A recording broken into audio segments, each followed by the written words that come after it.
పిత పుత్ర పవిత్ర ఆత్మ నామమున ఆమేన్. మత్తయి సువార్త 13వ అధ్యాయం 47వ వచనము నుండి 52వ వచనము వరకు. ఇంకను పరలోక రాజ్యము సముద్రములు వేయబడి అన్ని విధములైన చేపలను పట్టిన వలను పోలి ఉన్నది. వల నిండినప్పుడు దానిని ఒడ్డునకు లాగి అచ్చట కూర్చుండి మంచి చేపలను బుట్టలలో వేసి పనికిరాని వానిని పారవేయుదురు. అట్లే అంత్యకాలమందున జరుగును.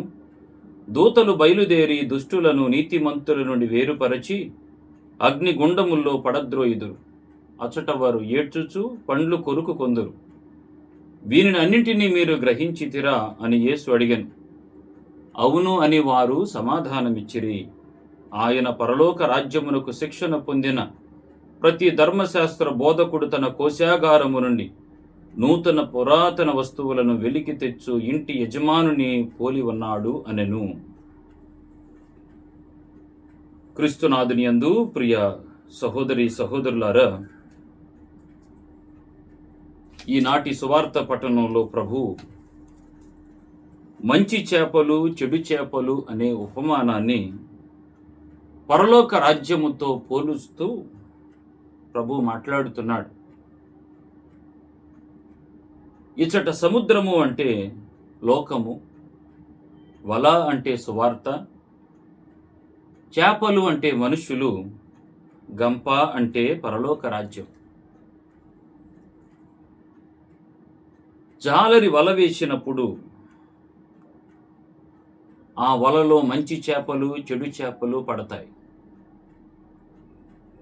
రెండింటినీ కూడా వలతో పాటుగా జాలరి ఒడ్డునకు లాగుతాడు.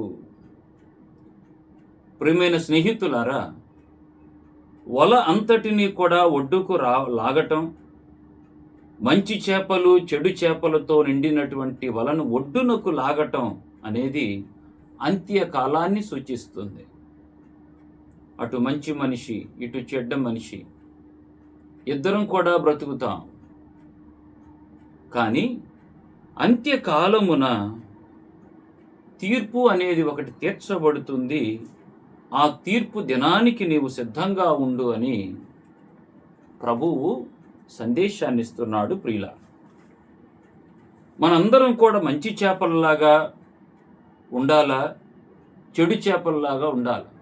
మంచి చేపలలాగా ఉంటే బుట్టలోకి వెళ్తావు. బుట్టలోకి వెళ్ళటం అంటే పరలోకం. చెడు చేపలు పారవేయబడతాయి, నరక కోపంలోకి త్రోసివేయబడతావు. అక్కడ అగ్ని ఆరదు, పురుగు చావదు. ప్రియమైన బిడ్డలారా, వల వేసినప్పుడు కొన్ని చేపలు పడతాయి, మంచి చేపలు పడతాయి, కొన్ని చెడ్డ చేపలు పడతాయి. జాలరి వల వేసినప్పుడు ఏ చేప ఎప్పుడు వలలో పడుతుందో ఎవరికీ తెలియదు. మరణం కూడా అంతే. మనిషి జీవితంలో ఎప్పుడు వస్తుందో ఎవరికీ తెలియదు. ఏది వచ్చినా కూడా మనం సిద్ధపాటు, మేలుకొని ఉండటం, జాగరూకులై ఉండటం దేవుడు మనం కోరుకుంటున్నాడు. ప్రియుల, మనం మంచి చేపల్లాగా ఉండాలి అని అంటే మనలో కొన్ని సద్గుణాలు మనలో ఉండాలి. ప్రియుల, దానిలో ప్రధానంగా యేసు ప్రభు మనకు చెప్పేది 2 గొప్ప గుణాలు ఏమిటి అని అంటే ప్రేమ, క్షమాపణ. దేవుడు లోకాన్ని ఎంతగానో ప్రేమించాడని యోహాను సువార్తలో 3వ అధ్యాయం 16వ వచనంలో మనం చదువుకుంటాం. దేవుడు లోకాన్ని ఎంతగానో ప్రేమించి ఆయన మనల్ని ఏం చేశాడు అని అంటే సిలువ మీద యేసు ప్రభు పలికిన మొట్టమొదటి మాట, తండ్రి వీరేమి చేయుచున్నారు, వీరు ఎరుగరు, వీరిని క్షమించండి. ప్రభు ప్రేమించాడు, ప్రభు క్షమించాడు. ఆ ప్రేమను మనం కలిగి ఉండాలి, ఆ క్షమాపణను మనం కలిగి ఉండాలి. ప్రియులారా, ప్రేమ క్షమాపణ అనేవి మనం పరలోకానికి వెళ్ళటానికి వారధిలాగా, వంతెనలాగా ఉపయోగపడతాయి. మనం ఆ వారధి అయినటువంటి ప్రేమ, వారధి అయినటువంటి క్షమాపణ మనకు కలగాలి అనంటే మార్గం ప్రార్థన. అందుకే ప్రియులారా, ప్రభువు మత్తయి సువార్త 18వ అధ్యాయం 22వ వచనంలో పేతురు యూదా మత ఆచారం ప్రకారం ఎవరైనా నా సహోదరుడు పాపం చేస్తే నేను ఎన్నిసార్లు క్షమించాలి అని అంటే 7 సార్లా? అది యూదా మతాచారం. 7 సార్లు. ప్రభు అన్నాడు 7 కాదు 7 70 సార్లు. ఇక్కడ ప్రియులారా 7 70 సార్లు అంటే 7 ఇంటూ 70 490 సార్లు అని కాదు. 70 అనేటటువంటి సంఖ్య మనిషి ఆయుష్. కీర్తన గ్రంథంలో 90వ కీర్తన 10వ వచనంలో ప్రభువా మేము బ్రతికేది 70 సంవత్సరాలు మాత్రమే, దృఢకాయులమైనచో మరొక 10 సంవత్సరాలు 80 సంవత్సరాలు బ్రతుకుతాం, ఆ జీవిత కాలము కూడా బాధా విచారములతోనే నిండి ఉన్నవయ్యా అంటాడు. మనం బ్రతికేటటువంటి ఈ 70-80 సంవత్సరాల జీవితం అంతా కూడా మనం దేనికి పెట్టాలి అని అంటే క్షమించటంలో పెట్టాలి అంటున్నాడు ప్రియులారు. ఎలా క్షమించాలి? క్షమించటంలో 3 రకాలు ఉన్నాయి ప్రియులారు. మొదటిది తనను తాను క్షమించుకోవాలి, తనను తాను ప్రేమించుకోవాలి. ఫ్లై అంటాం. First love your self. నిన్ను నీవు ఎలా క్షమించుకుంటావు అని అంటే పేతురు 3 సార్లు ప్రభు ఎవరు తెలియదని బొంకిన తర్వాత తన తప్పు తాను తెలుసుకొని గదిలోకి వెళ్ళి వెక్కి వెక్కి ఏడ్చెను అని మనం చదువుకుంటాం. యూదా ఇస్కారియోతు తనను తాను క్షమించుకోలేకపోయాడు. డబ్బుల సంచిని సంకలో పెట్టుకొని వెళ్ళిపోవటం తప్ప నేను తిరిగి ప్రభువుని క్షమాపణ అడిగితే ప్రభు నన్ను క్షమిస్తాడు అన్న ఆలోచన కానీ యూదా ఇస్కారియోతులో కలగలేదు ప్రియుల. మనందరం కూడా పాపాలు చేస్తూనే ఉంటాం. తనను తాను క్షమించుకోవాలి మొట్టమొదటిది. సామెతల గ్రంథం 24వ అధ్యాయం 16వ వచనంలో నీతిమంతుడు కూడా రోజుకి 7 పర్యాయములు పడిపోతాడు.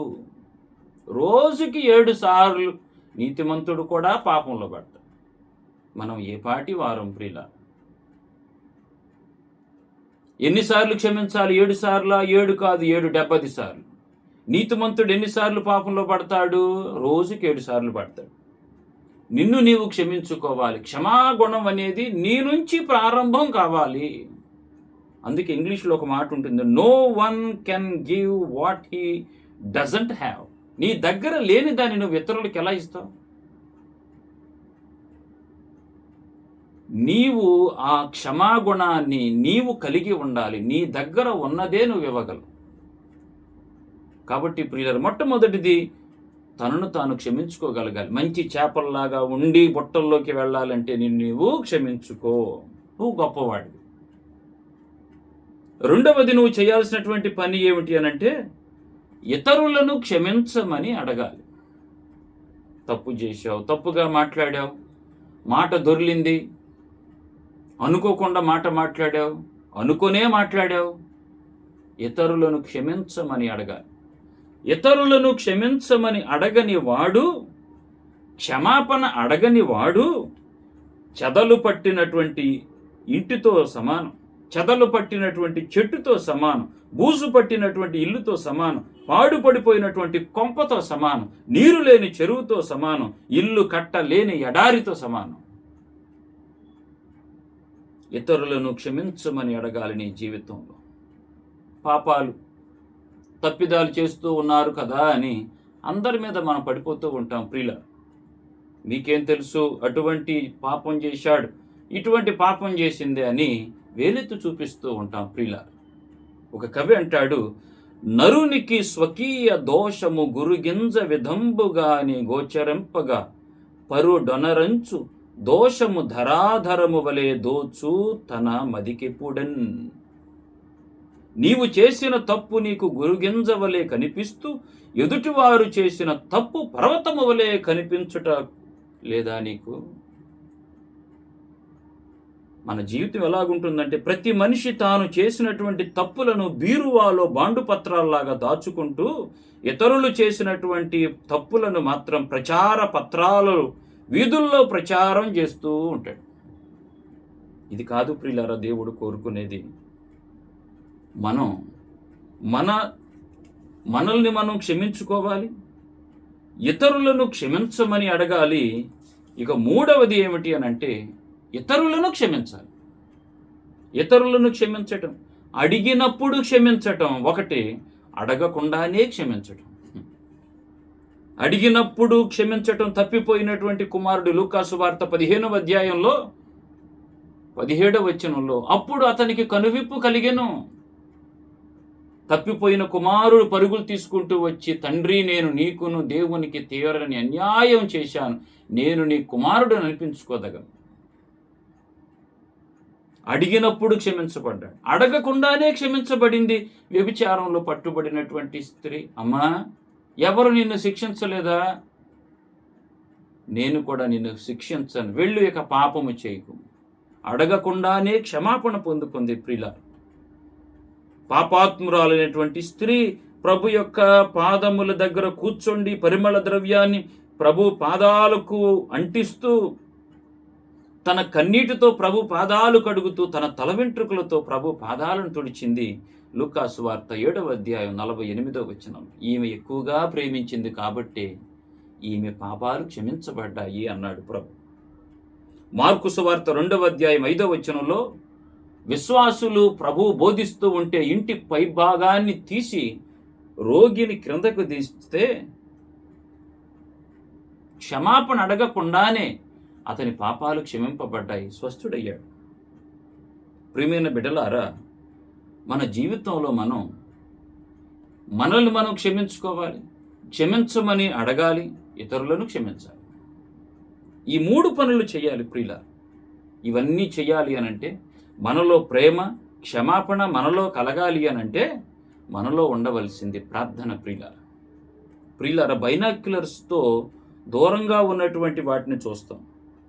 ఆ బైనాక్యులర్స్తో, దూరదర్శినితో అంతరిక్షములో కూడా లక్షల మైళ్ళ దూరం చూడగలం, కానీ ప్రార్థనతో పరలోకాన్ని చూడగలం. ప్రియులారా, అటువంటి జీవితంలోకి మనం వెళ్ళాలి అనంటే, మనం కూడా మంచి చేపల్లాగా బుట్టల్లోకి వెళ్ళి ఉపయోగపడాలి అనంటే ప్రభువు కోరుకుంటున్నాడు. ప్రేమ నీలో ఉండాలి, క్షమాపణ నీలో ఉండాలి.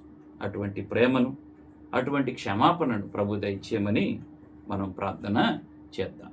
ప్రభువు మీతో ఉండునుగాక, మీ ఆత్మతోనూ ఉండునుగాక. సర్వశక్తిగల సర్వేశ్వరుడు పితా, పుత్ర, పవిత్రాత్మ మిమ్ములను ఆశీర్వదించి దీవించునుగాక. ఆమేన్.